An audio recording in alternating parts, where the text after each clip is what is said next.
Hello दोस्तों, welcome to our YouTube channel. अगर आपको सीआईडी सीज़न 2 के एपिसोड्स कहीं भी देखने को नहीं मिल रहे हैं तो चिंता मत कीजिए। हमारे इस चैनल में सीआईडी सीज़न 2 के सारे एपिसोड्स हम डिटेल में एक्सप्लेन कर रहे हैं।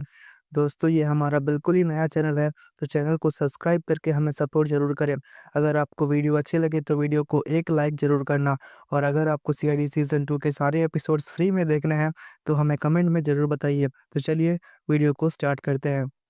एपिसोड की शुरुआत में हमें दिखाया जाता है कि पूर्वी को एक जगह बांध के रखा गया है और उसके ऊपर सीमेंट गिराया जा रहा है। फिर हमें कुछ दिन पहले का सीन दिखाया जाता है, जहां एक बैंक के सामने सुबह से एक गाड़ी खड़ी हुई होती है। फिर जब बैंक का पैसा एक गाड़ी में डाला जा रहा था, तब एक लुटेरा गार्ड पर हमला कर देता है।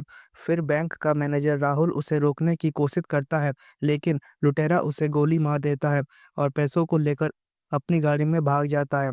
फिर सीआईडी अपना इन्वेस्टिगेशन स्टार्ट करती है। तब वो देखते हैं गोली शरीर के आर-पार हो गई है।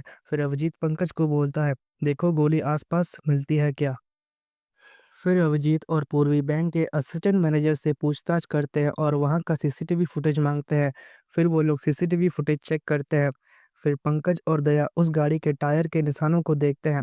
उन्हें वहाँ सिर्फ 3 टायर के निशान मिलते हैं।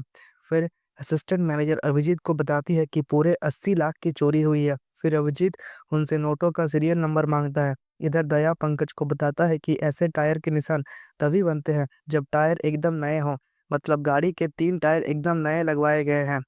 फिर पूर्वी उन लोगों की लिस्ट लेके आती है जिन्होंने बैंक में लोन लेके किस्त नहीं भरी है।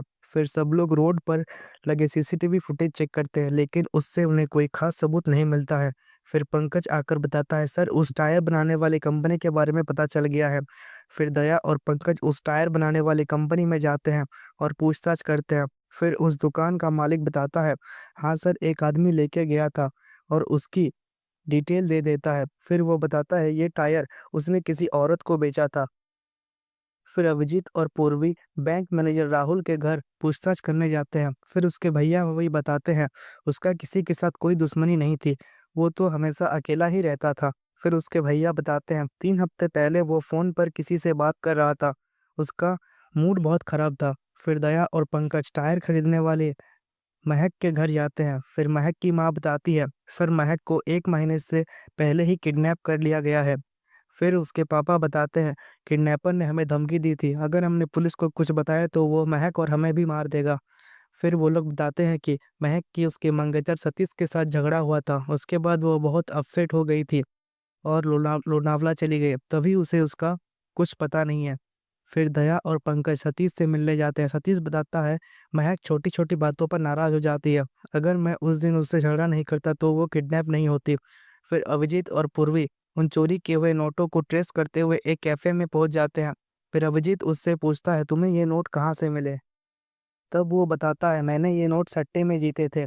फिर सीआईडी वाले उस सट्टेबाजी वाले एड्रेस पर रेड मारते हैं और सबको पकड़ लेते हैं, लेकिन वहाँ पूर्वी को थोड़ी चोट लग जाती है। फिर सट्टेबाजी वाले लोग बताते हैं कि सर, राहुल नाम के आदमी ने सट्टा लगाया था।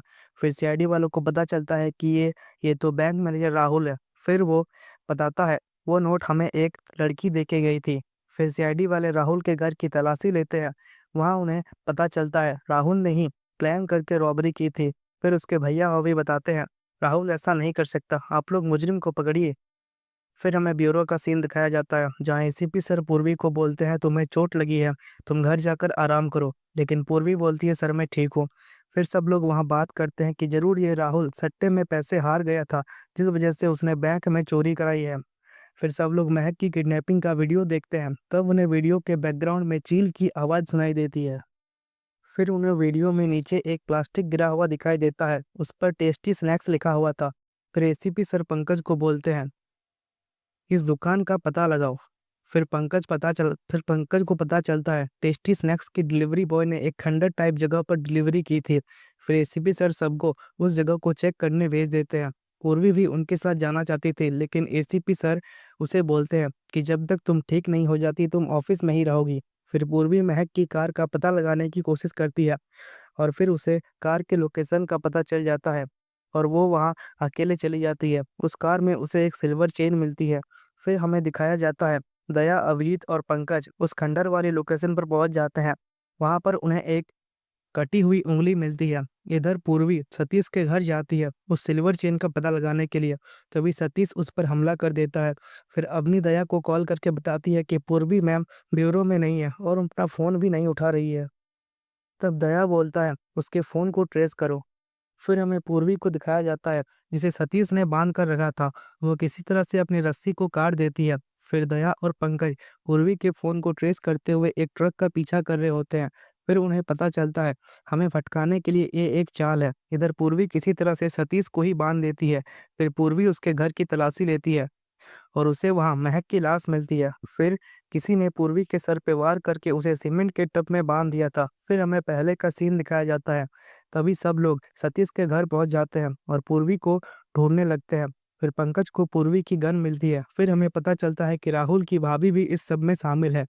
फिर वो लोग किसी तरह से पूर्वी को बचा लेते हैं और उन दोनों को भी पकड़ लेते हैं और यहीं पर ये एपिसोड खत्म हो जाता है। दोस्तों, अगर आपको वीडियो पसंद आई हो तो वीडियो को एक लाइक ज़रूर करें और चैनल को सब्सक्राइब करके बेल आइकन को प्रेस ज़रूर करें।